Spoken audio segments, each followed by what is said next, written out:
বিএনপির অনিবার্য বিজয়ের বিপরীতে একটি গোষ্ঠী নানা প্রতিবন্ধকতা সৃষ্টির অপচেষ্টা করছে।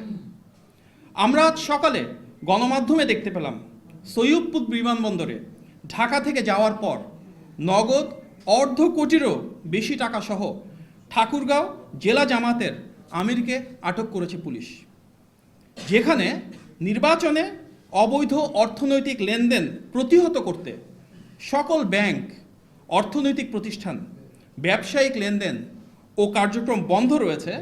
সেখানে স্বাভাবিকভাবেই সর্বত্র প্রশ্ন উঠছে, জামাতের একটি জেলার সর্বোচ্চ নেতা কোন উৎস থেকে এই বিপুল পরিমাণ অর্থ নিয়ে কি উদ্দেশ্যে, কাদের দেওয়ার জন্য নির্বাচনের ঠিক আগের দিন ঢাকা থেকে ঠাকুরগাঁও যাচ্ছেন। টানা 4 দিন যেখানে দেশের সকল ব্যবসায়িক কার্যক্রম বন্ধ রয়েছে, সেখানে এত বিপুল পরিমাণ অর্থ কোন ব্যবসায়িক প্রয়োজনে ব্যবহৃত হতে পারে সেটি বোঝার জন্য বিশেষজ্ঞ হওয়ার প্রয়োজন নেই। স্পষ্টতই আচরণবিধির এই লঙ্ঘন গণবিচ্ছিন্ন রাজনৈতিক দলটির দেউলিয়ত্ব ও অনৈতিক প্রভাব বিস্তারের চেষ্টা প্রমাণ করছে। যারা ইনসাফ প্রতিষ্ঠা ও দুর্নীতির বিরুদ্ধে বয়ান তৈরি করে, তাদের কাছে প্রশ্ন করা যেতেই পারে, টাকা দিয়ে ভোট কেনা তাদের সেই দুর্নীতি বিরোধী বয়ানের সাথে কতটা সঙ্গতিপূর্ণ। সৈয়দপুর বিমানবন্দর কাণ্ডকে বিচ্ছিন্ন বলে দেখার সুযোগ নেই, কারণ দেশের অন্যান্য জায়গার মতো জামাতের আমিরের নির্বাচনী আসন ঢাকা 15তেও একই রকম অবৈধ অনৈতিক লেনদেনের ঘটা সংঘটিত হতে দেখা গিয়েছে। আরও দেখা গিয়েছে কুমিল্লা, নোয়াখালী, খুলনা সহ দেশের অসংখ্য জায়গায়। ইতিপূর্বে দেশটি আমরা দেখেছি দেশব্যাপী দলটির নেতাকর্মীরা বাসায় বাসায় গিয়ে ভোটারদের বিকাশ নম্বর ও ভোটার আইডি নিয়েছিলেন। তবে বিকাশ, রকেট বা নগদের মাধ্যমে এভাবে অবৈধ অর্থ প্রেরণ বা জান্নাতের টিকিটের প্রলোভনকে ধর্মপ্রাণ দেশবাসী ইতিমধ্যেই প্রত্যাখ্যান করেছেন। গণমাধ্যমে প্রাপ্ত সংবাদ অনুযায়ী আমরা দেখতে পেরেছি দেশের অনেক জায়গায় ভোটারদের মাঝে ভীতি ছড়াতে সেই রাজনৈতিক দলের সন্ত্রাসীরা দেশি অস্ত্রসহ বাঁশ, পাইপ ও স্ট্যাম্প জড়ো করছে। বিভিন্ন জেলায় সহিংসতা, অতর্কিত হামলা, অগ্নিসংযোগ, ভোটারদের ভয়ভীতি প্রদর্শন ও অর্থ বিতরণ করছে। এইসব ঘটনার সাথে সম্পৃক্ত ভোটের মাঠে নানা বিশৃঙ্খলা সৃষ্টি সহ অনৈতিক কার্যক্রমের সঙ্গে জড়িত সেই দলের অনেকেই ইতিমধ্যে আইনশৃঙ্খলা বাহিনীর হাতে গ্রেফতার হয়েছে। আমরা উদাহরণস্বরূপ শুধু একটি মর্মান্তিক ঘটনা এখানে উল্লেখ করতে চাই। বগুড়া 4 আসনে নন্দীগ্রামে জামাতের চিহ্নিত সন্ত্রাসীদের হামলায় থালতা মাঝগ্রাম ইউনিয়ন বিএনপির সভাপতির মাসুদ রানার চোখে গুরুতরভাবে ক্ষতিগ্রস্ত হয়েছে। তার চোখে দৃষ্টি হারানোর খবর ছড়িয়ে পড়লে তার মা স্ট্রোক করে মারা যান। অত্যন্ত বেদনাবহুল এই ঘটনার প্রেক্ষিতে আমরা তীব্র নিন্দা এবং দ্রুত বিচারের দাবি জানাই। আমরা অতি দ্রুত দেশব্যাপী নির্বাচন কমিশন তথা রিটার্নিং অফিসার এবং আইন শৃঙ্খলা বাহিনীর কাছে প্রতিটি ঘটনা সর্বোচ্চ গুরুত্ব দিয়ে প্রয়োজনীয় ব্যবস্থা গ্রহণের জোর দাবি জানাচ্ছি। আমরা উৎসাহের সঙ্গে লক্ষ্য করছি যে মুষ্টিমেয় কিছু সন্ত্রাসীর এই অরাজকতা রুখে দিয়ে গণতন্ত্রকামী মানুষ প্রবল উৎসাহ নিয়ে ভোট প্রদানের প্রস্তুতি নিচ্ছে। অনেক জায়গায় টাকা দিয়ে ভোট কিনতে গিয়ে সেই দলের দুর্বৃত্তরা জনতার প্রতিরোধের সম্মুখীন হচ্ছে।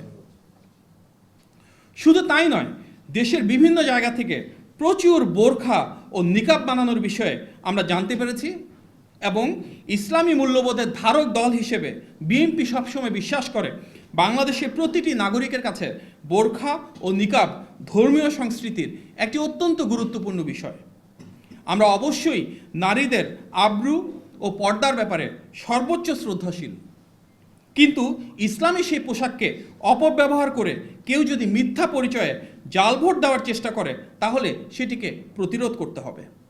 সন্দেহজনক ভোটারের পরিচয় নিশ্চিত করতে এনআইডি কার্ড, হজ, ওমরা, পাসপোর্ট বা ভিসার ছবি তোলার মতো করেই মুখমণ্ডলের যে অংশটুকু অনাবৃত রেখে ছবি তুলতে হয়, ভোটার তালিকা অনুযায়ী নারী প্রিসাইডিং বা সহকারী প্রিসাইডিং অফিসার ও নারী চ্যালেঞ্জকারী বা এজেন্টের উপস্থিতিতে ভোট প্রদানের আগে নারী ভোটারদের পরিচয় নিশ্চিত করতে হবে, যেখানে প্রযোজ্য। এর আগেও আমরা দেখেছি লক্ষ্মীপুরে ভোটে ব্যবহারের অবৈধ সিল উদ্ধারের ঘটনায় একটি প্রিন্টিং প্রেসের মালিক গ্রেপ্তার হয়ে আদালতে স্বীকারোক্তিমূলক জবানবন্দি দিতে বলেছেন যে উক্ত দলের একজন নেতার নির্দেশেই এইসব সিল তৈরি করা হয়েছে।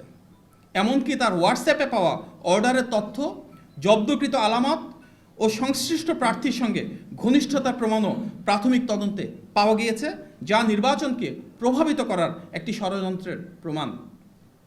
বাংলাদেশি জাতীয়তাবাদের আদর্শকে ধারণ করে এবং দীর্ঘ ফ্যাসিবাদ বিরোধী সংগ্রামে সবচেয়ে বেশি নির্যাতন ও মানবাধিকার লঙ্ঘনের দল হিসেবে বিএনপি গণমানুষের ভালোবাসা, আবেগ ও আকাঙ্ক্ষাকে ধারণ করে এদেশের মাটিতে জনগণের অধিকার প্রতিষ্ঠায় ব্রত রয়েছে। আগামীকালকের যে নির্বাচন, সেটিতে ইনশাআল্লাহ এমন একটি সরকার প্রতিষ্ঠিত হবে যেটি জনগণের কাছে দায়বদ্ধ, যেটি স্বচ্ছতা এবং জবাবদিহিতার মাধ্যমে জনগণের সাথে থাকবে, জনগণের পাশে থাকবে। দীর্ঘ ১.৫ দশকের বেশি সময় ধরে লুণ্ঠিত ভোটাধিকার পুনরুদ্ধারের এই ঐতিহাসিক সময়ে আমরা প্রতিটি দায়িত্বশীল রাজনৈতিক দলকে অনুরোধ করব সর্বোচ্চ আন্তরিকতা নিয়ে জনগণের মতামতের উপর আস্থা রাখতে, শ্রদ্ধা জানাতে। এই নির্বাচনে আরও একটি গুরুত্বপূর্ণ বিষয় মীমাংসিত হওয়ার আছে। বাংলাদেশের নারীরা শিক্ষা প্রতিষ্ঠান, কর্মক্ষেত্র, পরিবার ও সমাজে কতটা সম্মান এবং মর্যাদার সাথে প্রতিষ্ঠিত হবেন। কর্মঘণ্টা সীমিত করার মধ্য দিয়ে মনোনয়ন বঞ্চিত করে উপর্যুপরি নারীদের অমর্যাদাকর এবং অশালীন সম্বোধন করে নারী সমাজে যে অবমাননার চিত্র একটি নির্দিষ্ট রাজনৈতিক দল প্রতিষ্ঠিত করার চেষ্টা করছে, এই নির্বাচন সেই অন্যায়ের প্রতিবাদ জানানোর একটি অপূর্ব সুযোগ।